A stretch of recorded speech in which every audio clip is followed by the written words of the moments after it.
Hey, this is Jay Lee at frogcube.com, and I wanted to explain to some people why it's so hard for me to build a system for a 40-gallon terrarium. Now, first of all, most printers are only have a 12-inch by 12-inch bed, which means I could barely before print version 3 of my conversion kit until I came up with the idea of making it smaller and being on the inside lip of the terrarium.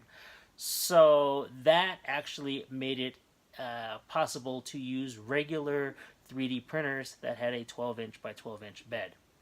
A 40-gallon terrarium has, well, it's 18 inches wide, so I need at least an 18-inch bed. And to do that, I built a long time ago these systems to be about 20 inches wide, so I had a little bit of wiggle room. Unfortunately, what I found out was you build it 20 inches wide and things start to bend. So beyond 12 inches, the bed started bending down and the plastic wouldn't stick in place. So only through a little bit of modifications could I get it to be flat enough to even print a test. And even then with a test, I could not necessarily reproduce it. So while I could finally get at least a test to make sure that my design worked, in the long run it wasn't easily reproducible. These could print for 16 hours and the plastic would bend upward on the side, and then it would have been 16 hours of wasted time and wasted plastic. So what needs to happen is I need to have a ultra flat heated bed on this. So to do it, I got one of these silicone heat mats. This is 6 inches by 20 inches. And I got a way to test to make sure I know the temperature of this system. And I got a solid state relay.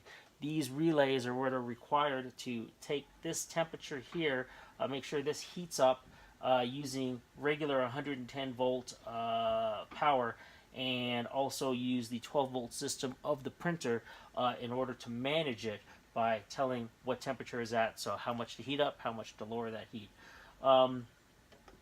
So far I blew the power out of my house a couple times, blew all the circuit breakers, trying to get this to work, and so I stopped for a while.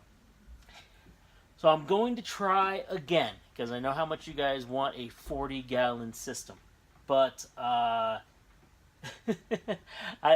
there's a limit to my engineering skills. So we'll see if I can get this going. And even if I do, then I need to get a 1/4 inch aluminum heated bed that is at least 8 inches by 20 inches long. And that's expensive. I'm looking at quotes right now for a couple of them, so I have multiple printers here. Here's my other, and then I have a third one that is over in the corner. So to get enough aluminum for all three, for the top and bottom, to sandwich together this, is going to be around $400. So just keep in mind, it does cost me time, money, and issues in my house when I blow out the sockets, the circuit breakers. So I am working on building a 40-gallon system, but it takes time. I've got to figure out how to make it happen, and then how to make it reproducible. So that's it. This is Jay Lee at frogcube.com.